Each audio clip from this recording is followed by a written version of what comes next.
Hi YouTube, welcome to the Killian Family Homestead. I received a couple emails from people that wanted a quick update on the system.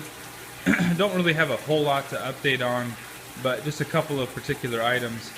With the recent temperatures in Washington State we've been getting, the evaporation rate of our water has been pretty significant. I've had to fill it up more than I'd like, and so I'm going to be attaching a automatic refill station, probably a float valve on at a particular height or level that I'd like it to be. It might be perched up on here, and then just a little tubing that will automatically fill up as it goes down.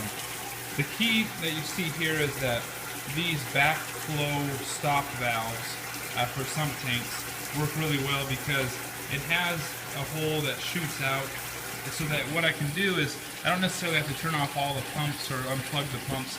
I can close this off to go to one particular media filter tank and shut off maybe the flow of all four of these to service them, and the pumps will still be able to operate because it'll shoot water out that way.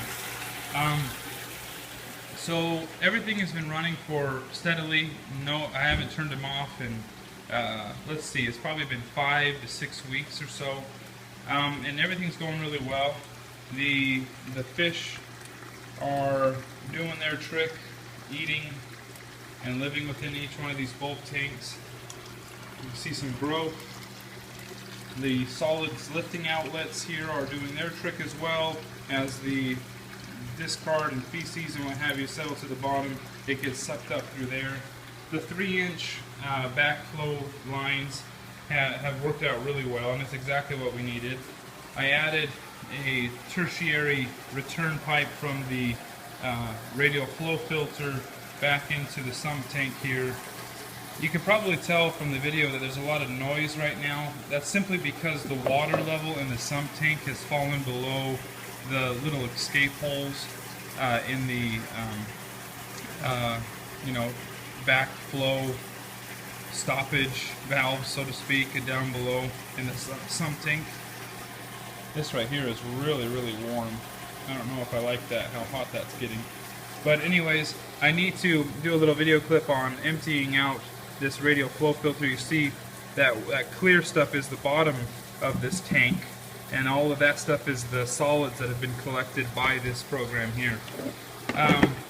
Yeah, things are working really well. It's now time here pretty soon to add the actual fish that I'm trying to grow out in this, which is tilapia. If you have any questions or I guess ideas for improvement, let me know. This video is obviously not a walkthrough explanation of each and every facet or part of this system. But the last part I want to show you here. Here is the tank that have the two larger goldfish. I believe these goldfish are now 2 years old or 3 or something like that. I have myself a waterproof pH and temperature gauge or reader. Very simple to use. Can't remember the manufacturer on this one. But when I find it, oh, here it is. So it's made by Hanna Instruments, waterproof tester, pH and temperature gauge at the same time.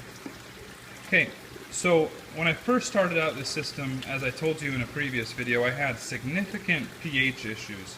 The water coming right out of the irrigation line was at 9.4. I put it in here and I steadily worked it through the fish, and it dropped down to 8.45. But then it just was stuck at 8.4 and I couldn't get it down. So what I did is I just manually changed it. I bought some fish-safe hydroponic pH down from General Hydroponics. I bought some smaller, here's the pH up, just in case I need it. But I bought 2 of these smaller ones and I poured them all in over time, and it would take the pH down, but then it would steadily rise again as the water diluted the acid, the pH down. Now that I've worked the pH down into the system, it's now taken it down from the 8.45 or so now to a 7.34, which 7.32 or so, which is good. The ideal range for tilapia, as I've read, it says in between 7.0 and 7.5. So I'm right where I need to be now. If you see, the temperature reading is 31.4 degrees centigrade or Celsius. And what they really need in terms of Fahrenheit is tilapia need about 80 degrees Fahrenheit or below. Once they hit about 68 degrees, they come off their feed, and once they hit about 55 to 50 degrees, they start to pass away or so. So, got to make sure that we get the right temperature. And as you can see here, I do not have a pump or a heater or anything like that right in the heat of summer. It's been record temperatures here in Washington State the past number of days, and so I need to find a solution for the winter time. But here, I've already wintered fish over in one of these tanks, and it never actually freezes. With all this water movement, I don't foresee it freezing, especially if I get some heat into it, which I'm going to have to if I'm going to try to keep my tilapia alive. So that's the system. There's the update. Things are going well. I'm now going to order the tilapia and have the tilapia shipped to me, and we will add it to the respective tanks for grow out. Thanks for watching. Take care.